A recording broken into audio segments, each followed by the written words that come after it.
नमस्कार दोस्तों, आइए आज हम लोग हरिऔध द्वारा विरचित पवन दूतिका का अगला पद पढ़ते हैं। तो चलिए दोस्तों, देर ना करते हुए इस पद को शुरू करते हैं। धीरे लाना वहन करके नीप का पुष्प कोई, और प्यारे के चपल दृग के सामने डाल देना। ऐसे देना प्रकट दिखला नित्य आशंकिता हो, कैसी होती विरहवश मैं नित्य रोमांचिता हूँ। बैठे नीचे जिस विटप के श्याम होवे उसी का, कोई पत्ता निकट उनके नेत्र के ले हिलाना। यों प्यारे को विदित करना चातुरी से दिखाना, मेरे चिंता विजित चित का क्लांत हो कांप जाना। तो चलिए दोस्तों, इसका कठिन शब्द देखते हैं। कठिन शब्द क्या दिया गया और उसका क्या अर्थ हो सकता है, तो उसे देख लेते हैं। फिर प्रसंग देखेंगे और व्याख्या। देखिए, वाहन का मतलब होता है लाना, ढोना। वाहन का मतलब क्या होता है? ढोना होता है, निर्वाहन करना। लाना का मतलब जानते हैं। नीप माने हो जाएगा कदम्ब। नीप माने क्या हो जाएगा? कदम्ब। पुष्प माने हो जाएगा फूल। पुष्प माने क्या हो जाएगा? फूल। और फिर चपल, चपल का मतलब होता चंचल। दृग माने होता नेत्र। सामने का मतलब होता प्रत्यक्ष। डाल देना मतलब रख देना। प्रकट माने प्रत्यक्ष हो जाएगा। नित्य माने सदैव। आशंकिता हो, आशंकित होना, सशंकित होना। विरहवश, विरह के वशीभूत होना। नित्य माने बताया ही गया सदैव। रोमांचित का मतलब होता है रोमांच का अनुभव करना। आगे दिया गया है, बैठे नीचे जिस बिटप, बिटप माने वृक्ष होता है। श्याम माने श्री कृष्ण। होए माने हो, उसी का, उसी वृक्ष का। पत्ता माने हो जाएगा पत्ता ही। निकट माने समीप। नेत्र माने आंख हो जाएगा। हिलाना का मतलब होता है कंपित करना। विदित माने होता बताना। चातुरी माने चतुरता से, चतुराई से। चिंता विजित, चिंता के द्वारा जीते गए। चित माने मन होता है। क्लांत माने दुखी। और कांप जाना मतलब कपकपी होना। तो आइए दोस्तों, अब इसका प्रसंग देखते हैं। इसमें राधा पवन को दूती बनाकर भेज रही हैं और उसे बता रही हैं कि किस प्रकार उसकी याद, किसकी याद? अर्थात श्री कृष्ण की याद करके, अपने प्रियतम की याद करके, श्री कृष्ण के दुख में, उनके वियोग में राधा की क्या दशा हो रही है, उसी का वर्णन राधा स्वयं पवन से बता रही कि ऐसे तुम श्री कृष्ण से बताना। तो चलिए दोस्तों, अब इसकी व्याख्या देखते हैं। इसमें देखिए, धीरे लाना वहन करके नीप का पुष्प कोई। अब इसमें राधा पवन को दूती बनाकर भेजती हुई कह रही है कि हे पवन, जब तुम श्री कृष्ण के समीप पहुंच जाओगी और उन्हें अपने हमारे विषय में कुछ बताओगी, तो फिर क्या करना? तुम धीरे से इधर उधर देखना। अगर वो उद्यान में हो और वहां पर कोई कदम्ब का वृक्ष हो, तो क्या करना? तुम धीरे से उस कदम्ब के वृक्ष के पुष्प को धीरे से उस स्थान से उठाकर लाना, श्री कृष्ण के पास कर देना। और फिर क्या करना? और प्यारे के चपल दृग के सामने डाल देना। और उस वृक्ष के फूल को, किस वृक्ष के? कदम्ब के वृक्ष के फूल को उठा के ले आना और मेरे प्रियतम श्री कृष्ण के चंचल नेत्रों के सामने उसे रख देना, डाल देना। ऐसे देना प्रकट दिखला नित्य आशंकिता हो, कैसी होती विरहवश मैं नित्य रोमांचिता हूँ। और इस प्रकार से उस फूल को डाल करके तुम इस प्रकार से उन्हें भली भांति या समझाने का कार्य करना कि जिस प्रकार से यह फूल दुख का अनुभव कर रहा है अपने वृक्ष से अलग होकर, ठीक उसी प्रकार से मैं भी श्री कृष्ण अपने प्रियतम से अलग होकर दुख का अनुभव कर रही हूँ। और उस दुख के कारण और फिर से मिलन की आशा के कारण, जब मैं उनसे अलग हुई हूँ तो उसके कारण मैं हमेशा आशंकित रहती हूँ कि मिल पाऊंगी कि नहीं मिल पाऊंगी। लेकिन जब मुझे यह उम्मीद होती है कि मैं उनसे मिल सकूंगी, तो विरह के भाव दूर हो जाते हैं और मैं सदैव रोमांचित होती रहती हूँ। इस तरह का वर्णन। पुनर्मिलन की इच्छा से, कल्पना से मैं क्या होती हूँ, कदम्ब के फूल के तरह से समान पुनः पुनः रोमांचित होती रहती हूँ, आनंद की अनुभूति करती रहती हूँ। इस प्रकार का वर्णन इस पद में किया गया है।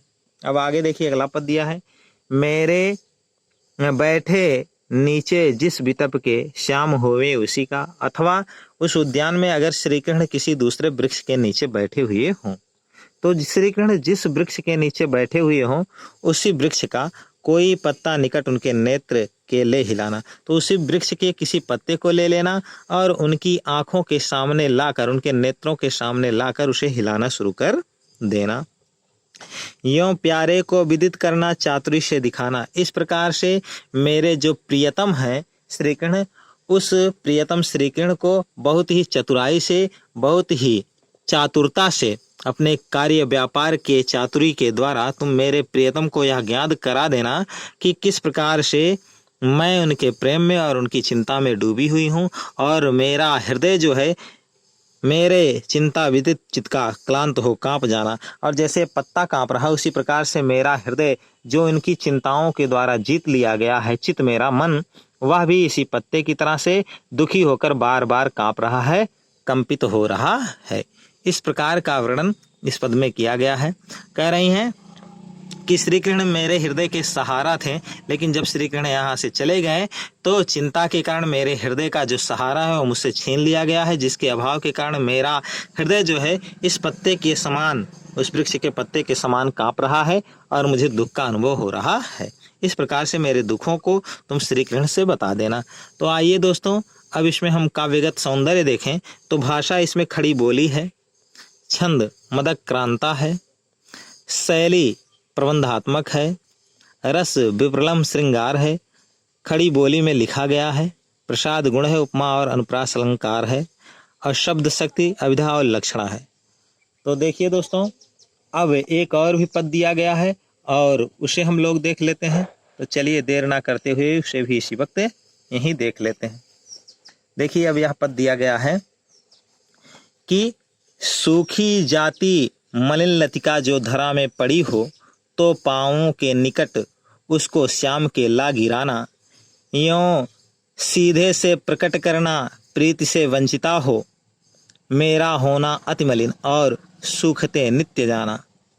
कोई पत्ता नवल तरुका पीत जो हो रहा हो, तो प्यारे के दृग युगल के सामने ला उसे ही धीरे धीरे संभल रखना और उन्हें यों बताना, पीला होना प्रबल दुख से पोषिता सा हमारा, प्रोषिता सा हमारा। तो चलिए दोस्तों, अब इसमें भी कुछ कठिन शब्द दिए गए हैं, इसकी पहले इसका अर्थ देखते हैं फिर व्याख्या। सूखी जाति मलिन, मलिन मतलब मुरझाई हुई, लतिका मतलब हो जाएगा लता, वेल, धरा माने पृथ्वी पर, पड़ी हो गिरी हो, तो पाँवों के निकट, पाँव मतलब हो जाएगा पैरों के, निकट माने समीप, श्याम माने श्री कृष्ण के, ला गिराना ला के गिरा देना, सीधे, सीधे माने होता है सरलता के साथ, प्रकट माने हो जाएगा प्रत्यक्ष, प्रीति माने प्रेम हो जाएगा, वंचिता मतलब होता है प्रेम से वंचित, प्रेम से रहित, मेरा होना अति मलिन, अति मलिन बहुत ही अधिक, मलिन होना बहुत ही अधिक, मुरझा जाना, दुख का अनुभव करना, सूखते नित्य जाना और नित्य सदैव सूखना अर्थात सदैव जो है दुख का अनुभव करना। फिर आगे मुरझा जाना आप कह सकते हैं एक तरह से। कोई पत्ता नवल, पत्ता माने हो जाएगा पत्ता ही, नवल माने नवीन, तरु माने वृक्ष, तरु माने क्या हो जाएगा वृक्ष, पीत माने पीला, तो प्यारे के दृग युगल दोनों आंखों के सामने, दृग युगल का मतलब क्या हो जाएगा दोनों आंखों के सामने, ला उसे ही, उसको ला करके, संभल रखना, संभल माने सहारा, संभल माने क्या हो जाएगा सहारा, और उन्हें ये बताना, बताना का मतलब होता है विदित करना। पीला होना प्रबल हृदय, पीला का मतलब हो जाएगा पीला होना, प्रबल माने हो जाएगा अत्यधिक शक्ति संपन्न, और दुख माने कष्ट हो जाएगा। प्रोषिता सा, प्रोषिता सा का मतलब होता है ऐसी स्त्री जिसका पति उसके पास ना हो, या ऐसी प्रेमिका जिसका प्रेमी उसके पास ना हो, कहीं बाहर गया हो, दूर गया हो। तो आइए दोस्तों, अब इसकी व्याख्या देखते हैं। इस पद में राधा जो है पवन को दूती बनाकर भेजती हुई कह रही हैं कि हे पवन, तुम श्री कृष्ण के पास जाकर मेरा संदेश दे देना, और किस प्रकार से देना उसके विषय में वर्णन है। सूखी जाति मलिन लतिका जो धरा में पड़ी हो, कह रही हैं राधा पवन से कि हे पवन, अगर तुम श्री कृष्ण के समीप पहुंची हुई हो और तुम्हें कोई ऐसी लता दिखाई पड़े उस उद्यान में जहां श्री कृष्ण बैठे हुए हों, जो अत्यधिक मलिन हो गई हो, गंदी हो गई हो और सूखती हुई सी दिखाई पड़ रही हो, तो उस लता को, उस बेल को क्या करना, तो पांवों के निकट उसको श्याम के ला गिरा देना। तो उसको क्या करना, तुम श्री कृष्ण के दोनों पैरों के समीप लाकर उसे गिरा देना। यों सीधे से प्रकट करना प्रीति से वंचिता हो, मेरा होना अति मलिन और सूखते नित्य जाना।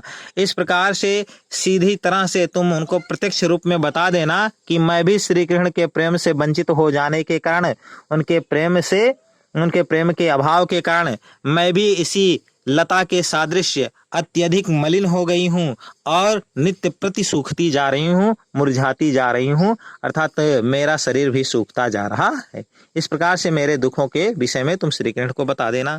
फिर अगले पद में कहा गया है, कोई पत्ता नवल तरु का पीत जो हो रहा हो, अथवा तुम्हें कोई ऐसा वृक्ष दिखाई पड़े जो अभी नवीन वृक्ष हो लेकिन उसके नवीन नवीन पत्ते भी पीले होते हुए से दिखाई पड़ रहे हों, तो क्या करना, तो प्यारे के दृग युगल के सामने ला उसे ही। तो उस पत्ते को मेरे प्रियतम श्री कृष्ण की दोनों आंखों की, प्यारी दोनों आंखों के सामने ला करके उसे रख देना। और फिर क्या करना, धीरे धीरे संभल रखना और उन्हें यूं बताना, और धीरे धीरे उसे संभाल कर रखना, उसे उड़ने मत देना। और इस प्रकार से मेरे प्रियतम श्री कृष्ण को यह बताने का कार्य करना, क्या बताने का कार्य, क्या बताने का कार्य करना, उसके विषय में बता रहे हैं। पीला होना प्रबल दुख से प्रोसित सा हमारा, और यह बताना कि मैं भी इसी पत्ते की, नवीन पत्ते की तरह से, जो नवीन वृक्ष का पत्ता है, जैसे यह पीला होता जा रहा है, मुरझाता जा रहा है, उसी प्रकार से मैं भी अपने प्रियतम श्री कृष्ण के से अलग होने के कारण, यहाँ से उनके चले जाने के कारण, मैं भी प्रोसित पतिका की तरह से, जिसका पति प्रदेश गया हुआ हो, मैं भी अत्यंत दुख पाने के कारण पीली होती जा रही हूँ और मुझे काफी कष्ट मिल रहा है। इस प्रकार का वर्णन इस पद में किया गया है। आइए दोस्तों, अब इसका काव्यगत सौंदर्य देख लेते हैं। भाषा यहाँ खड़ी बोली है, अलंकार उपमा है, रस वियोग श्रृंगार है, शब्द शक्ति अभिधा और लक्षणा है, गुण प्रसाद है, छंद मदक क्रांता है। तो दोस्तों, इसे आप लोग पढ़िए, वीडियो को देखिए, लाइक शेयर और सब्सक्राइब कीजिए, कमेंट करके बताइए वीडियो कैसा लग रहा है। बहुत बहुत धन्यवाद दोस्तों।